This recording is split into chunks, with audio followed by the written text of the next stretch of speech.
Hi friends, ನಿಮ್ಮ ಮೊಬೈಲಲ್ಲಿ ನಿಮಗೆ ಸ್ಕ್ರೀನ್ ಶೇರ್ ಸಿಗೋದು ಹೇಗಂತ ಗೊತ್ತಿದೆ. ಸ್ಕ್ರೀನ್ ರೆಕಾರ್ಡ್ ಯಾವ ಥರ ಮಾಡ್ಬೋದು ಅಂತ ಇವತ್ತಿನ ವಿಡಿಯೋದಲ್ಲಿ ನಿಮಗೆ ತೋರಿಸ್ತೇನೆ. ಫುಲ್ ಡೀಟೇಲ್ ಆಗಿ ನಿಮಗೆ ಸ್ಕ್ರೀನ್ ರೆಕಾರ್ಡ್ ಯಾವ ಥರ ಮಾಡ್ಬೋದು ಅಂತ ತೋರಿಸ್ತೇನೆ. ಬನ್ನಿ, ಆಗಿದ್ರೆ ವಿಡಿಯೋನ ಶುರು ಮಾಡೋಣ.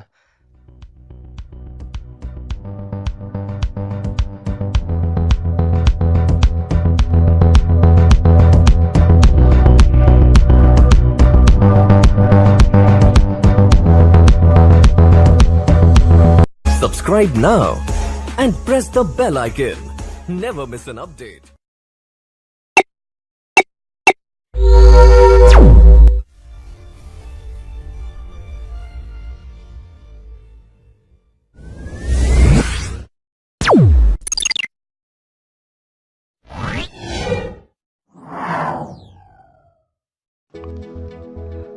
ಗೂಗಲ್ ಪ್ಲೇಸ್ಟೋರಿಗೆ ಹೋಗಿ ಎಸ್ ಕ್ಯಾಪ್ಚರ್ ಅಂತ ಟೈಪ್ ಮಾಡಿ. ಎಸ್ ಕ್ಯಾಪ್ಚರ್ ಟೈಪ್ ಮಾಡಾದ್ಮೇಲೆ ನಿಮಗೆ ಈ ಥರ ಸೆಕೆಂಡ್ ಒನ್ ಕಾಣಿಸ್ತಿದೆಯಲ್ಲ, ಅದು ಓಪನ್ ಆಗುತ್ತೆ. ಅದನ್ನು ಓಪನ್ ಮಾಡ್ಕೊಳ್ಳಿ. ನಾನು ಇವಾಗಲೇ ಡೌನ್ಲೋಡ್ ಮಾಡಿದ್ದೀನಿ. 4.5 ರೇಟಿಂಗ್ ಇದೆ, 5 ಮಿಲಿಯನ್ ಡೌನ್ಲೋಡ್ ಇದೆ, ನೋಡ್ಕೊಳ್ಳಿ. ಇದನ್ನು ಓಪನ್ ಮಾಡ್ಕೊಳ್ಳಿ. ಓಪನ್ ಮಾಡ್ಕೊಳ್ಳಾದ್ಮೇಲೆ ನಿಮಗೆ ಈ ಥರ ಇಂಟರ್ಫೇಸ್ ಸಿಗುತ್ತೆ. ಇಂಟರ್ಫೇಸ್ ಸೆಟ್ಟಿಂಗ್ಸಿಗೆ ಹೋಗಿ ರೆಕಾರ್ಡ್ ಟೈಪ್ಗೆ ಹೋಗಿ.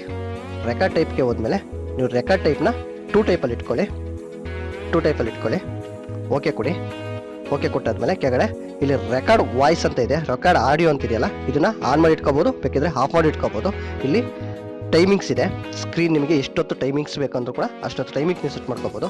ಈ ಸ್ಕ್ರೀನ್ ರೆಕಾರ್ಡ್ ಆನ್ ಮಾಡಿ ಇಟ್ಕೊಂಡ್ರೆ ನಿಮ್ಮ ಮೊಬೈಲಲ್ಲಿ ಆಪ್ರೇಟ್ ಮಾಡ್ತಾ ಇರೋದನ್ನ ಪಕ್ಕದಲ್ಲಿ ಯಾರಾದರೂ ಮಾತಾಡ್ತಿದ್ರೆ ಆ ವಾಯ್ಸು ಕೂಡ ರೆಕಾರ್ಡ್ ಆಗುತ್ತೆ. ಅವ್ರ ಮೊಬೈಲ್ ನೀವು ಬೇರೆ ನಿಮ್ಮ ಮೊಬೈಲ್ ಇಸ್ಕೊಂಡು ಏನಾದ್ರು ಆಪ್ರೇಟ್ ಮಾಡ್ತಾ ಇದ್ರೆ ಆ ವಾಯ್ಸು ಕೂಡ ನಿಮ್ಮ ಪಕ್ಕದಲ್ಲಿ ಯಾರು ಮಾತಾಡ್ತಿದ್ರೆ ವಾಯ್ಸು ಕೂಡ ರೆಕಾರ್ಡ್ ಆಗುತ್ತೆ. ಅದನ್ನು ಬೇಕು ಅಂದ್ರೆ ಇಟ್ಕೊಳ್ಳಿ, ಬೇಡ ಅಂದರೆ ಆಫ್ ಮಾಡಿ ಇಟ್ಕೊಳ್ಳಿ.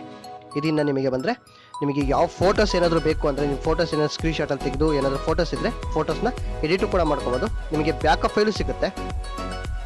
ಗೂಗಲ್ ಪ್ಲೇಯಿಂದ ನಿಮಗೆ ಬ್ಯಾಕಪ್ ಕೂಡ ಸಿಗುತ್ತೆ. ನೋಡಿ, ಇಮೇಜಸ್ನ ತೊಗೊಂಡು ಇಮೇಜಸ್ನ ಕೂಡ ನೀವು ಎಡಿಟ್ ಮಾಡ್ಬೋದು, ಕ್ರಾಪ್ ಮಾಡ್ಬೋದು, ನೇಮ್ ಸೆಟ್ ಮಾಡ್ಬೋದು, ಈ ಥರ ಕ್ರಾಪ್ ಮಾಡ್ಬೋದು, ಎಡಿಟು ಕೂಡ ಮಾಡ್ಬೋದು, ಎರೇಸ್ ಕೂಡ ಮಾಡ್ಬೋದು. ಈ ಥರ ಫೋಟೋ ಎಡಿಟ್ನು ಕೂಡ ಇದರಲ್ಲಿದೆ. ಕಲರ್ ಚೇಂಜ್ ಮಾಡ್ಬೋದು. ಈ ಥರ ತುಂಬ ಒಳ್ಳೆ ಫೀಚರ್ ಆಪ್ ಅಂತಲೇ ಹೇಳ್ಬೋದು. ಇದರಲ್ಲಿ ತುಂಬ ಆಪ್ಷನ್ ಇದೆ. ವಿಡಿಯೋ ಕೂಡ ಎಡಿಟ್ ಮಾಡ್ಬೋದು ಮತ್ತು ಇಮೇಜಸ್ಸು ಕೂಡ ಎಡಿಟ್ ಮಾಡ್ಬೋದು.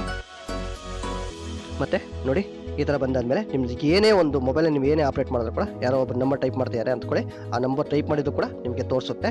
ಮತ್ತು ನಿಮಗೆ ಅವ್ರ ಕಾಲ್ ಹಿಸ್ಟ್ರಿ ಏನಾದರೂ ನೋಡಿದ್ರೆ ಅಂದರೆ ಏನು ನೋಡಿದ್ರು ಕೂಡ ನಿಮ್ಮ ಮೊಬೈಲಲ್ಲಿ ಫುಲ್ಲು ಸ್ಕ್ರೀನ್ ರೆಕಾರ್ಡ್ ಆಗಿರುತ್ತೆ. ಇದನ್ನು ನೋಡಿ, ಕಾಂಟ್ಯಾಕ್ಟ್ಸಲ್ಲಿ ಹೋದ್ರು, ಕಾಂಟ್ಯಾಕ್ಟ್ಸಲ್ಲಿ ನೋಡಿದ್ರೆ ಎಲ್ಲರೂ ಕೂಡ ಮೆಸೇಜ್ ಟೈಪ್ ಮಾಡಿದ್ರು ಕೂಡ ಮೆಸೇಜ್ ಯಾರಿಗಾರ ಕಳಿಸಿದ್ದು ಅವ್ರ ಮೆಸೇಜ್ ನಿಮಗೆ ಡಿಲೀಟ್ ಮಾಡಾಕ್ತಾರೆ. ನೀವು ಅವ್ರ ಮೆಸೇಜ್ನ ನೋಡಬೇಕು ಅಂದರೆ, ಅವ್ರು ಏನು ಮೆಸೇಜ್ನ ಕಳಿಸಿದ ಅಂತ ನೋಡಬೇಕಂದ್ರೆ ಈ ಸ್ಕ್ರೀನ್ ರೆಕಾರ್ಡ್ ಆಪ್ನ ಯೂಸ್ ಮಾಡಿ. ನಿಮಗೆ ತುಂಬ ಹೆಲ್ಪ್ಫುಲ್ ಆಗುತ್ತೆ. ಯೂಟ್ಯೂಬಲ್ಲಿ ಹೋಗಿ ಬೇರೆ ಏನೋ ಸರ್ಚ್ ಮಾಡಿ ಏನೋ ನೋಡಿರ್ತಾರೆ, ಆದರೆ ನಿಮಗೆ ಗೊತ್ತಾಗಿರಲ್ಲ. ಈ ಸ್ಕ್ರೀನ್ ರೆಕಾರ್ಡ್ ಆಪ್ನ ನೀವು ಆನ್ ಮಾಡಿ ಇಟ್ಕೊಂಡ್ರೆ ನಿಮಗೆ ಅವ್ರು ಬೇರೆಯವರು ಏನು ಆಪ್ರೇಟ್ ಮಾಡೋದು ನಿಮ್ಮ ಮೊಬೈಲ್ ಇಸ್ಕೊಂಡಾಗ ಅಂತ ನೀವು ಆನ್ ಮಾಡಿ ಅವ್ರ ಕೈಗೆ ಮೊಬೈಲ್ ಕೊಟ್ಟರೆ ಅವ್ರು ಏನು ಯೂಸ್ ಮಾಡಿದ್ರು ಅಂತ ನಿಮಗೆ ಫುಲ್ ಕಂಪ್ಲೀಟಾಗಿ ಡೀಟೇಲಾಗಿ ತೋರಿಸುತ್ತೆ. ಯಾವುದು ಒಂದು ಸ್ವಲ್ಪ ಮಿಸ್ ಇಲ್ಲದೆ ನಿಮಗೆ ಫುಲ್ ಡೀಟೇಲಾಗಿ ತೋರಿಸ್ತಾ ಇರುತ್ತೆ. ನೋಡಿ, MX ಪ್ಲೇಯರ್ ಯೂಸ್ ಮಾಡ್ತಿರೋ, ವಾಟ್ಸಪ್ ಯೂಸ್ ಮಾಡಿದ್ರು ಕೂಡ, ಏನೇ ಯೂಸ್ ಮಾಡಿದ್ರು ಕೂಡ ನಿಮಗೆ ಸ್ಕ್ರೀನ್ ರೆಕಾರ್ಡ್ ಆಗ್ತಲೇ ಇರುತ್ತೆ. ನಿಮ್ಮ ಸ್ಕ್ರೀನ್ ರೆಕಾರ್ಡಲ್ಲಿ ತೋರಿಸುತ್ತೆ. ನೋಡ್ಕೊಳ್ಳಿ, ಒಳ್ಳೆ ಫೀಚರಲ್ಲಿ ಒಳ್ಳೆ ಆ್ಯಪ್ ಅಂತಲೇ ಹೇಳ್ಬೋದು. ನೀವು ಬೇರೆ ಕೈಗೆ ಮೊಬೈಲ್ ಕೊಟ್ಟಾಗ ಅವ್ರು ನಿಮ್ಮ ಮೊಬೈಲ್ ಏನು ಯೂಸ್ ಮಾಡ್ತಾರೆ ಅಂತ ನಿಮ್ಗೆ ಯಾರಿಗೂ ಗೊತ್ತಿರಲ್ಲ. ಬಟ್ ಈ ಆ್ಯಪ್ನ ಒಂದನ್ನೇ ಯೂಸ್ ಮಾಡಿ ಅವ್ರು ಬೇರೆಯವ್ರು ನಿಮ್ಮ ಮೊಬೈಲ್ನ ಯಾವ ರೀತಿ ಯೂಸ್ ಮಾಡಿದ್ರು ಅಂತ ನಿಮಗೆ ಗೊತ್ತಾಗುತ್ತೆ.